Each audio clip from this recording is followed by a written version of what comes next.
Subscribe करें हमारे YouTube channel साधना gold को और पाएं वीडियो सबसे पहले। और हाँ, बेल आइकन दबाना ना भूलें।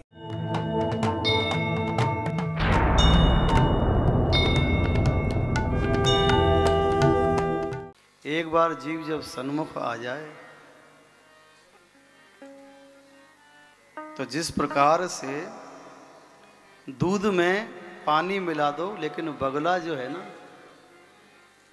वो दूध दूध पी जाता है और पानी पानी छोड़ देता है।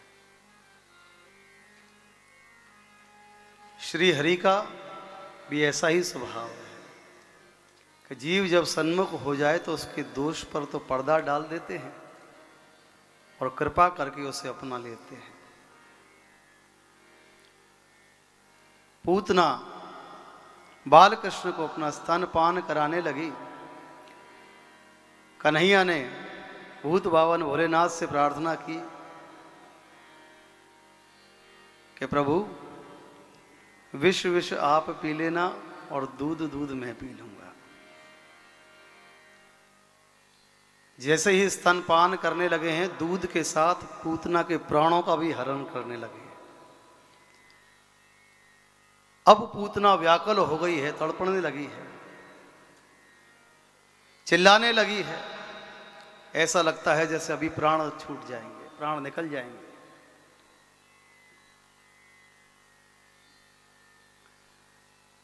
जैसे ही प्राणों पर संकट मालूम पड़ा, श्याम सुंदर को अपनी गोद में उठाया और महल से बाहर की ओर भागने लगी। दौड़ती भागती हुई जंगल में पहुंची और अपने वास्तविक स्वरूप में आ गई है।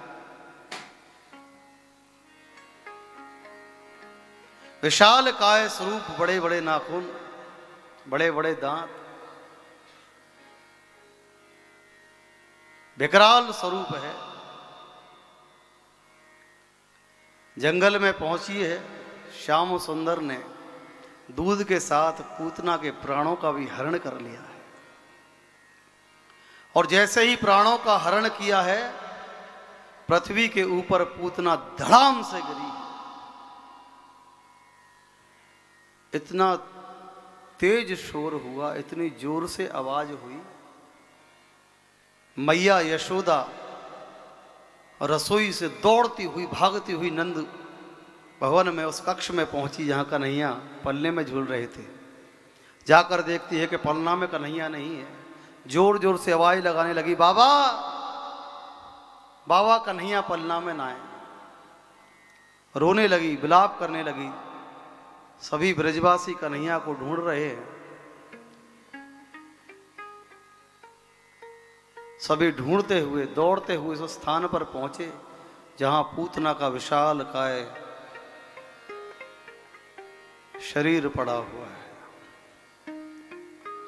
जैसे ही देखा इतनी बड़ी राक्षसी, और कन्हैया इतनी बड़ी राक्षसी की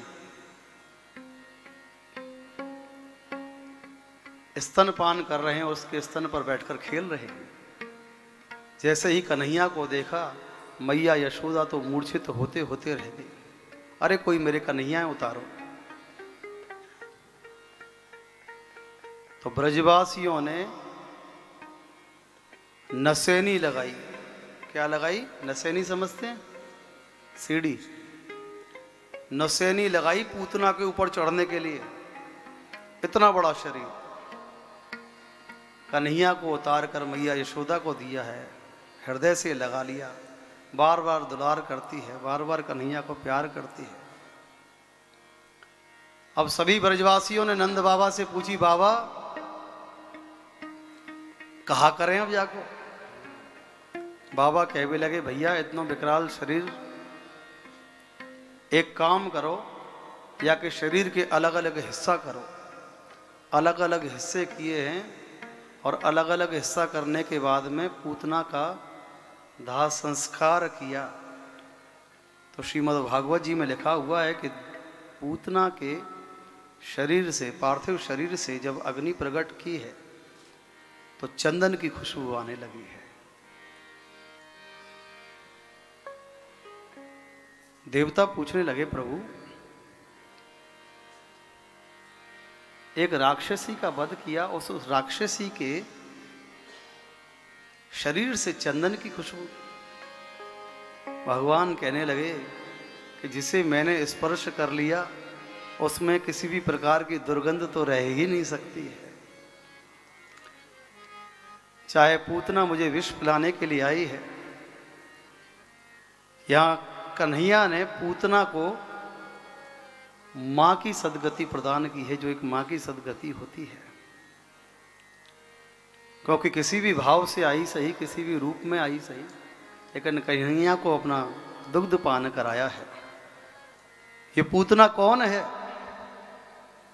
वामन अवतार में जब वामन भगवान पहुंचे हैं बलि के द्वार पर, तो बलि की बहन पास खड़ी हुई है। वामन भगवान का स्वरूप देखकर मन ही मन सोचती है, काश इतना सुंदर बालक मेरा भी होता। भगवान तो मन की बात समझने वाले हैं। और जब वामन भगवान ने 2 पग भूमि में बलि का सब कुछ नाप लिया, तो उसी बहन के हृदय में दूसरे उद्गार ये आए कि अगर ऐसा बालक मेरा होता तो विष देकर इसे मार देती।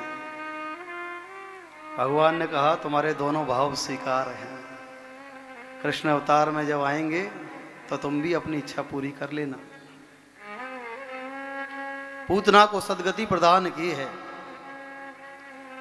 अनेक देवता आ रहे हैं, रूप बदल बदल कर, वेश बदल बदल कर कन्हैया का दर्शन करके जाते हैं। कैलाश में बैठे हुए भोले बाबा मन ही मन सोचते हैं कि सबने प्रभु के दर्शन कर लिए, चलो मैं भी चलती।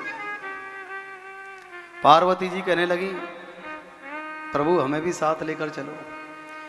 भोलेनाथ कहने लगे तुम तो कभी भी चली जाओगी रूप बदल कर, हमारा प्रवेश थोड़ा मुश्किल लगता है, अकेले चल दिए। और पहुंच गए नंद भवन के सामने। द्वार पर जोर से डमरू बजाया है, अलग खोल दे पलक। इतनी जोर से शोर हुआ, मैया यशोदा कहवे लगी अरे सखी ने बाहर जाके देखियो जी कौन चिल्ला रहा है। सखियां दौड़ती हुई आई तो देखती हैं कि अवधूत सामने खड़े हैं। भस्म लपटी हुई है, माथे पर त्रिपुंड लगा हुआ है, कानों में बिच्छू पहने हुए हैं, गले में सर्प की मालाएं हैं, हाथ में त्रिशूल है, एक हाथ में डमरू है, जटाएं बंधी हुई हैं। पहले तो गोपियों ने ऊपर से लेकर नीचे तक देखा ये है कौन। अंदर जाके मैया से कहा मैया कोई बाबा जी है, ऐसा लगे कहूं दूर से आए हुए। मैया बोली अगर कुछ चाहिए तो भाई दे दो जाके। गोपियां पहुंची हैं, बाबा बता कहाँ चाहिए। बाबा कहवे लगे हमें कछु ना चाहिए, हम तो कन्हैया के दर्शन करने के लिए आए हैं। कन्हैया के दर्शन कर भी आए। गोपियों ने फिर अंदर जाकर कहा मैया वो तो कछु ले बेते मने कर रहे है, यों के है कि हम तो कन्हैया के दर्शन कर भी आए। मैया यशोदा बोली चलो मैं चलूं। यशोदा मैया द्वार पर आई, देखवे लगी अरे बाबा कहाँ चाहिए।